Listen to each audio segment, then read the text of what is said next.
For this video, we're going to look at some basic features of fonts. Fonts can either be sans serif, serif, or decorative. So serif fonts, if we zoom in, serif fonts are those with the little feet on the end. So serif, the word serif actually is Latin for feet. So you'll notice that these have these little leading bits here around the letters. And what the purpose of that is so that your eye can read from letter to letter more easily. So if you were to print stuff out, then the research suggests that serif fonts are actually easier to read. Sans serif fonts are without serifs. So you'll notice that fonts like Arial don't have those little leading feet on top of or around the letters. Now that's really good for reading headings and also reading on screen.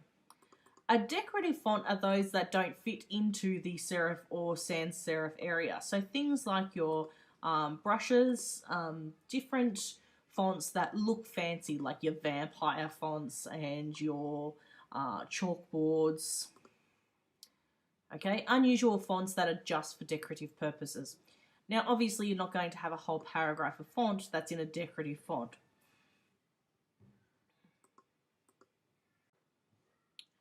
We also need to look at the formatting font. So obviously we have bold fonts. We have those which are italic, which puts it at an angle, underlined, and these are the three basic formatting of font features.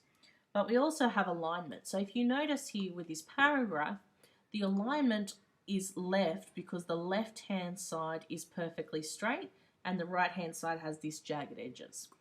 If I was to center align that, I would have two jagged edges on either side. Or if I was to right align it, you have the right-hand side straight and the left-hand side a bit messy.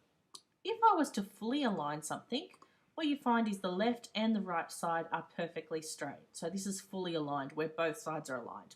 And what happens is that the text basically spreads out using spacing for different parts of the text. So you might notice if you have a line with few words on it, there would be extra length of spaces between those words. So the other thing you have to look at when you look at text is stroke and fill. So what I'm going to look at the moment is I'm going to change my stroke so it's a beautiful blue colour, a red colour, sorry, maybe pink.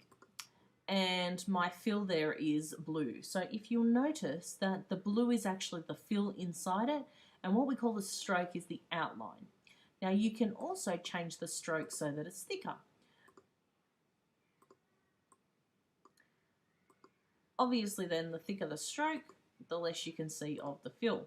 So at the moment that's all mostly stroke, but that's a 7-point thickness. So if we go to about 4, you'll see that the text there, the stroke is pink and the fill is blue. Last thing we have to look at is how you format for lists. So this is at the moment a list. So what I can do is I can add bullets, which are the points on the side. I can add numbers, which look like this. And I can also, if I add a sub number there, I can add different levels of numbers as well. Last but not least, we can add different headings. So what you'll notice is on the left-hand side here, I have my different headings. And if you have different headings within your document, like using heading 1 and heading 2, you'll find that format's much easier later on, because what you can do then is heading 2 is a subheading of heading 1.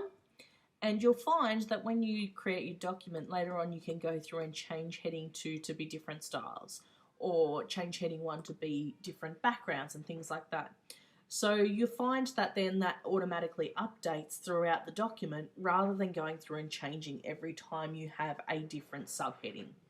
And that's the wonderful world of text.